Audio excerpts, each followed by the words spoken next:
Good morning everyone.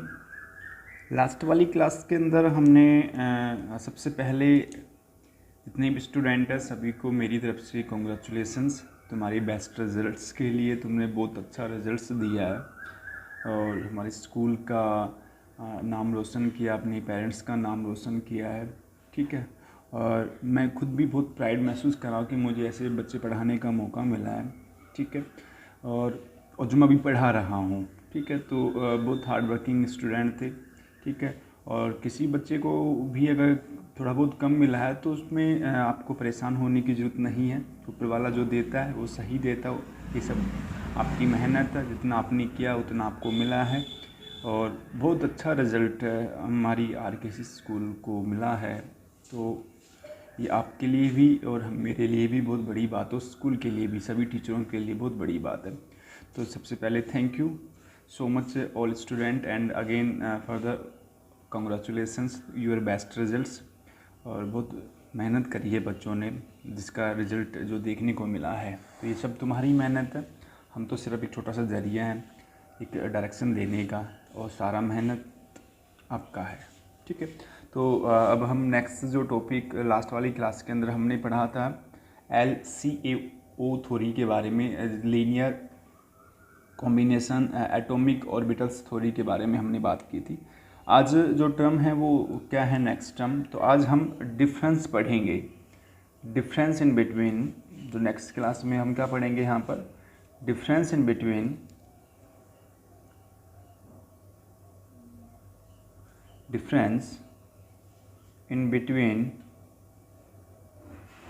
Atomic orbitals, bonding atomic orbitals,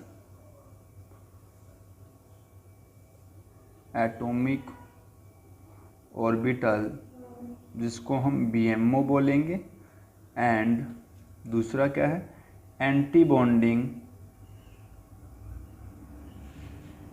molecular orbitals.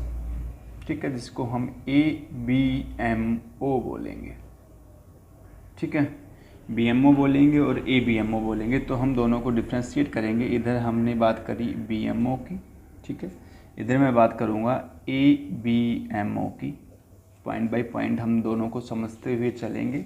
तो देखो क्या है हमारे पास में BMO और ABMO के बीच में, एक एक करके पॉइंट बताता चलूँगा। पहले मैं BMO को समझाऊँगा, उसके बाद में ABMO के बारे में बात करूँगा। क्या कह रहा है कि सर यहाँ पे BMO जो होता है ना, वो फॉर्म होता है, बोले sir it is formed by linear combination of two atomic orbitals, combination of two atomic orbitals when their wave functions are added। मतलब क्या कह रहा है सर यहाँ पर कि बॉन्डिंग जो मॉलिक्यूलर ऑर्बिटल बनते हैं वो लीनियर कॉम्बिनेशन से बनते हैं। किन के लीनियर कॉम्बिनेशन से, दो एटॉमिक ऑर्बिटल के लीनियर कॉम्बिनेशन से बनते हैं। और जैसे कैसे, जैसे वेव फंक्शन ऐड होता है ना, उसी तरीके से क्या होता है यहाँ पर लीनियर कॉम्बिनेशन होता है दो एटॉमिक ऑर्बिटल्स का, जो हमने बात करी है, जो मैं ऑलरेडी तुम्हें बता चुका हूँ मैं। फिर क्या कर रहा है यहाँ पर, बोल सर यहाँ पर BMO जो होता है ना, उसकी एनर्जी जो होती है लेस देन होती है, एनर्जी इनकी जो एनर्जी होती है वो क्या होती है, बस इनकी जो एनर्जी होती है वो लेस देन होती है कंबाइनिंग एटॉमिक ऑर्बिटल से, कंबाइनिंग एटॉमिक ऑर्बिटल से। जो एटम को हम कंबाइन करेंगे ना, तो कंबाइन करने के बाद में जो नया मॉलिक्यूलर ऑर्बिटल बनेगा, तो बनने वाले नए मॉलिक्यूलर ऑर्बिटल की एनर्जी जो है वो कंबाइन करने वाले एटॉमिक ऑर्बिटल से क्या होती है, कम होगी। मतलब पार्टिसिपेट करने वाले एटॉमिक ऑर्बिटल से कम एनर्जी वाला होगा। ठीक है, ये बात करी हमने इसके अंदर। नेक्स्ट हमारे पास में यहाँ पर है जो टर्म, वो क्या है, बस sir increase the electron density between the nuclei and therefore stabilise the molecule. बस sir it is, next point क्या कर रहा है, बस sir it's increase the electron density between, मैं बता चुका हूँ ऑलरेडी, बिटवीन द न्यूक्लियाई, ठीक है, it there for stabilise the molecules, ठीक है। मतलब मैंने कहा था ना, जब दो एटॉमिक ऑर्बिटल, जैसे दो एटॉमिक ऑर्बिटल आपस में कंबाइन होंगे इस तरीके से, इनके कॉम्बिनेशन से ये बनेगा, और लास्ट में जो एमोज बनेगा, उस एमोज के अंदर क्या करेगा, ये न्यूक्लियस है, और यहाँ पर बनने वाले एमोज के अंदर electron density in between nucleus, यहाँ क्या होगी, इलेक्ट्रॉन डेंसिटी क्या होगी, इंक्रीज होगी। तो ये बात की, और जिससे कंपोनेंट क्या होगा, स्टेबलाइज होगा, बनने वाला मॉलिक्यूल क्या होगा, स्टेबलाइज होगा। अब आ रही है किसकी, फोर्थ पॉइंट की, ठीक है। देखो फोर्थ पॉइंट क्या है हमारे पास में, वो सर और नेक्स्ट बात क्या कर रहा है वो सर, बीएमओज के अंदर, बीएमओ के अंदर नोडल जो प्लेन होते हैं वो एब्सेंट होते हैं। नोडल प्लेन क्या होता है इसके अंदर, एब्सेंट होता है, क्योंकि हमें पता है कि नोडल प्लेन जो होता है ना, ये वो एरिया होता है जहाँ पर इलेक्ट्रॉन प्रोबेबिलिटी जो होती है वो क्या होती है, ज़ीरो होती है। जहाँ क्या होती है, इलेक्ट्रॉन की प्रोबेबिलिटी ज़ीरो होती है, पर यहाँ तो इलेक्ट्रॉन प्रोबेबिलिटी कंपोनेंट के अंदर प्रेजेंस है इन बिटवीन न्यूक्लियस, तो यहाँ पर नोडल प्लेन नहीं बनेगा। तो ये बात करी हमने इसके अंदर। नेक्स्ट पॉइंट क्या करा कि सर यहाँ पर बीएमओ जो होते हैं वो सिमेट्रिकल होते हैं, किसके रेस्पेक्ट में, अबाउट इंटर न्यूक्लियर एक्सिस के रेस्पेक्ट में, इंटर न्यूक्लियर एक्सिस के रेस्पेक्ट में क्या होते हैं, बीएमओ जो होते हैं वो सिमेट्रिकल होते हैं कंपोनेंट के अकॉर्डिंग अगर हम बात करें तो, ठीक है। पर ये किसके रेस्पेक्ट में है, इंटर न्यूक्लियर एक्सिस के रेस्पेक्ट में क्या है, ये स्टेबल है। नेक्स्ट हम बात करें कंपोनेंट के अंदर 6 पॉइंट की, तो 6 पॉइंट क्या कह रहा है मेरे पास में, बोलो सर इनको हम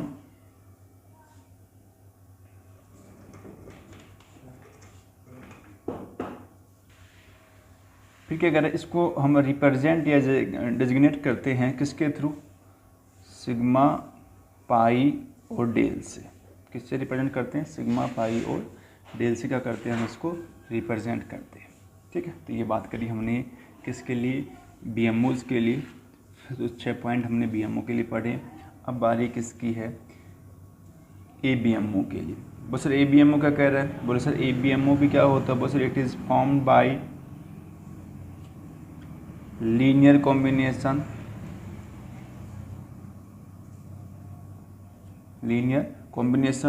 ऑफ 2 एटॉमिक ऑर्बिटल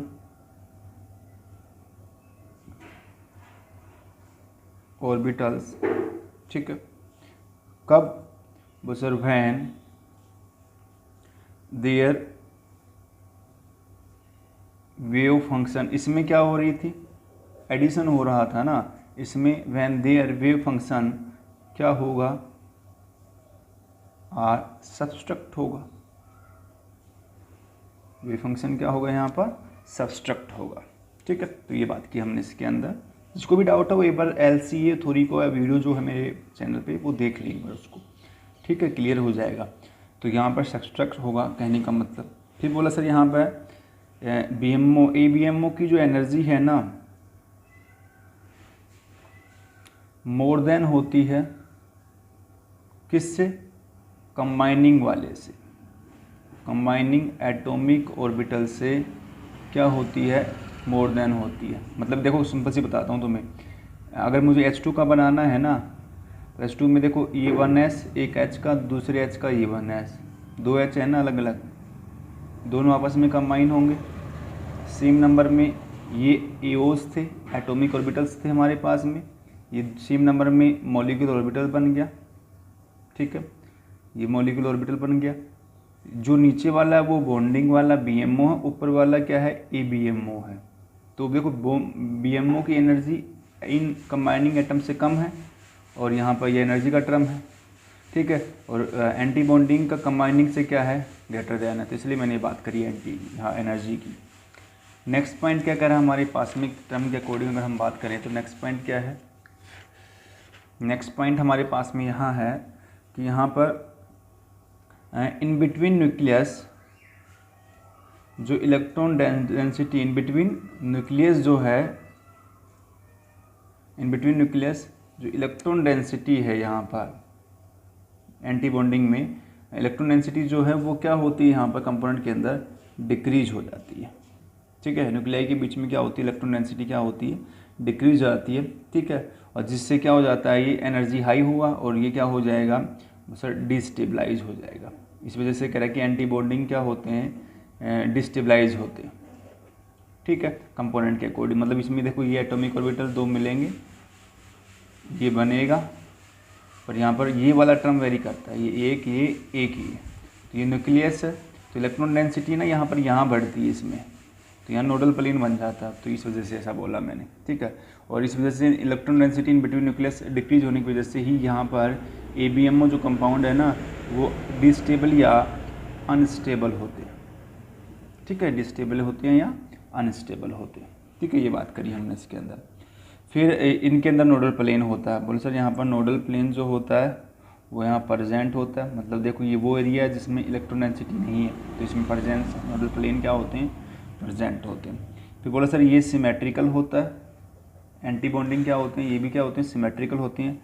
किसके रेस्पेक्ट में, बोला sir about inter nuclear axis and किसके रेस्पेक्ट में, अबाउट ए लाइन परपेंडिकुलर के रेस्पेक्ट में। ठीक है, मतलब देखो इंटर न्यूक्लियर एक्सिस के रेस्पेक्ट में तो है सिमेट्रिकल, और ये जो परपेंडिकुलर जो लाइन बनी हुई है इसके, उसके रेस्पेक्ट में देखो एक लोब इधर एक लोब इधर है, तो इक्वल रेशियो में क्या हो रहा है, इनका क्लीवेज हो रहा है, तो इस वजह से क्या हो रहे हैं, सिमेट्रिकल। तो सिमेट्रिकल दोनों, वो सिर्फ इंटर न्यूक्लियर एक्सिस के रेस्पेक्ट में सिमेट्रिकल है, ये इंटर न्यूक्लियर एक्सिस प्लस में परपेंडिकुलर लाइन के रेस्पेक्ट में भी कैसा है, स्टेबल है। देखो ये वाला टर्म। ठीक है, ये बात की हमने इसके अंदर। और इसमें जो हम डेजिग्नेट जो करते हैं, इसको रिप्रेजेंट जो करते हैं, वो डेजिग्नेट बाई एंटी बॉन्डिंग में से कुछ नहीं करना, सिग्मा के ऊपर स्टार लगा दिया, सिग्मा स्टार। ठीक है, पाई के ऊपर पाई स्टार और डेल के ऊपर डेल स्टार, इनको स्टार के थ्रू, और उनको सिंपल वे में क्या करते हैं, हम रिप्रेजेंट करते हैं। तो ये बात करी हमने बॉन्डिंग और एंटी बॉन्डिंग मॉलिक्यूलर ऑर्बिटल के बीच के डिफरेंस की। तो आई होप आपको ये दोनों डिफरेंस समझ में आए होंगे। फिर भी कोई डाउट है तो कमेंट बॉक्स में आप मेरे से क्वेश्चन कर सकते हैं, पर्सनली कॉल भी कर सकते हैं। ठीक है, ये बात किया हमने इसके अंदर। अब है नेक्स्ट टॉपिक हमारे पास में, कंडीशन फॉर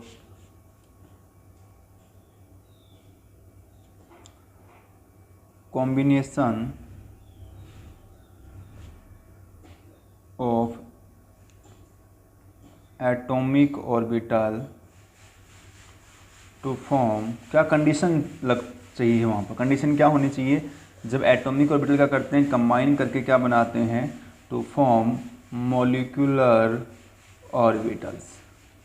ठीक है, तो मॉलिक्यूलर जब ऑर्बिटल बनते हैं तो फॉर्म होते हैं, तो कॉम्बिनेशन के अकॉर्डिंग तो क्या चाहिए वहाँ पर। ठीक है, तो ये बात की हमने इसके अंदर। तो देखो भाई कंडीशन, पहली कंडीशन देखो, बोलते सर कंबाइनिंग जब जो एटॉमिक ऑर्बिटल होते हैं उनका सबसे ज़रूरी काम है कि उनकी जो एनर्जी है ना वो क्या तो सेम हो या नियरली सेम हो, मतलब अप्रोक्स इक्वल होनी चाहिए। मतलब क्या कह रहा है, पहली कंडीशन कि कंबाइनिंग जो एटॉमिक ऑर्बिटल होते हैं उनका जो एनर्जी है वो क्या तो इक्वल हो या अप्रोक्स सेम होनी चाहिए। अप्रोक्स क्या होनी चाहिए, इक्वल होनी चाहिए। ठीक है, अप्रोक्स क्या होनी चाहिए, इक्वल, जैसे 1s 2s, और खासकर ये उनमें होता है जो होमो एटॉमिक होते हैं ना। तो हम यहाँ पर जनरली होमो एटॉमिक के लिए ही क्या करेंगे, MOT के बारे में बात करेंगे, मॉलिक्यूलर ऑर्बिटल के बारे में बात करेंगे, क्योंकि जैसे डिफरेंट एटम मिलकर के मॉलिक्यूल बनाएंगे तो वहाँ पर एनर्जी गैप डिफरेंस जो है वो क्रिएट हो जाएगा। क्योंकि एक मान लो आउटर मोस्ट का 1s का, एक का किसका 2p का, तो वहाँ तो कभी भी ओवरलैपिंग की टेंडेंसी क्या होगी, गड़बड़ कर जाएगी ना। तो यहाँ पर सेम एनर्जी वाले होने चाहिए, तो ज़्यादा प्रायोरिटी हो जाती है, कहने का मतलब ओवरलैपिंग करने का। तो पहला कंडीशन ये था, तो सेम एनर्जी होनी चाहिए, इक्वल एनर्जी वाले एटॉमिक ऑर्बिटल क्या होने चाहिए, यहाँ पर पार्टिसिपेट होने चाहिए। ठीक है, तो ये बात करी हमने इसके अंदर। नेक्स्ट बात हमारे पास में जो है वो क्या है, नेक्स्ट है the combining atomic orbital must have the proper orientation. क्योंकि यहाँ पर कंबाइनिंग होने वाले जो एटॉमिक ऑर्बिटल है, कंबाइनिंग एटॉमिक जो ऑर्बिटल्स होते हैं, ठीक है, उनके लिए कंडीशन क्या है कि उनका जो है वो प्रॉपर अरेंजमेंट होना चाहिए। प्रॉपर क्या होना चाहिए, अरेंजमेंट होना चाहिए, ओरिएंटेशन, ताकि वो किसके अंदर सेम सिमेट्री करेक्टर शो करे, किसके रेस्पेक्ट में, अबाउट द मॉलिक्यूलर एक्सिस के रेस्पेक्ट में या इंटरन्यूक्लियर एक्सिस के। मतलब आप कंबाइनिंग करने वाले जो एटम हैं उन एटम को इस तरीके से कंबाइन करें ताकि उनके कंबाइन होने से बनने वाला जो मॉलिक्यूलर ऑर्बिटल होगा वो इंटरन्यूक्लियर एक्सिस या मॉलिक्यूलर एक्सिस के रेस्पेक्ट में क्या हो भाई, वो सिमेट्रिकल नेचर वाला हो। कैसा हो वो, सिमेट्रिकल नेचर वाला हो, सिमेट्री शो करे। जैसे फॉर एग्जांपल अगर मैं बात करूं तो क्या है एग्जांपल देखना, ये 2pz, तो देखो दूसरा 2pz क्या करवा दिया ओवरलैप। तो अभी देखो दोनों 2pz जो है वो एक दूसरे के रेस्पेक्ट में क्या है भाई, देखो इंटरन्यूक्लियर एक्सिस के रेस्पेक्ट में क्या है, सिमेट्रिकल वेरी करेंगे। तो इसमें बनने वाला जो ये कैसा ओरिएंटेशन है, प्रॉपर वाला है, प्रॉपर और अरेंजमेंट इनको करना आपको ऐसे, ठीक है। पर अगर आपने इनको इम्प्रॉपर कैसे, जैसे एक आपने 2pz वाला ले लिया, ठीक है, और एक आपने कैसा ले लिया, x वाला ले लिया, ठीक है, तो ये 2pz वाले की कभी भी 2px के साथ में ओवरलैपिंग पॉसिबल नहीं होगी, यहाँ पर पॉसिबल। तो ये कैसा होगा, अनसिमेट्रिकल होगा और कैसा होगा, इम्प्रॉपर ओरिएंटेशन वाला होगा, इम्प्रॉपर ओरिएंटेशन शो करेगा। तो मतलब प्रॉपर ओरिएंटेशन यहाँ पर अरेंजमेंट होना चाहिए इन बिटवीन एटॉमिक ऑर्बिटल्स। तो ये कंडीशन थी जो मैंने दो कंडीशन आपको बताई है, ठीक है। अब कौन एटॉमिक ऑर्बिटल किस तरीके से ओवरलैपिंग करेगा, कैसे बॉन्डिंग ऑर्बिटल बनाएगा, कैसे एंटी बॉन्डिंग बनाएगा, वो हम नेक्स्ट वीडियो में कंटिन्यू हम क्लास में बात करेंगे, ठीक है। तो ये बात की हमने इसके अंदर, तो आई होप आपको समझ में आया होगा। तो मिलते हैं नेक्स्ट क्लास में, ठीक है। तो थैंक यू और next again congratulations all of us, ठीक है। और क्लास लगेगी जब खाएंगे आपकी मिठाई रिजल्ट की, ठीक है। तो थैंक यू, मिलते हैं नेक्स्ट क्लास में।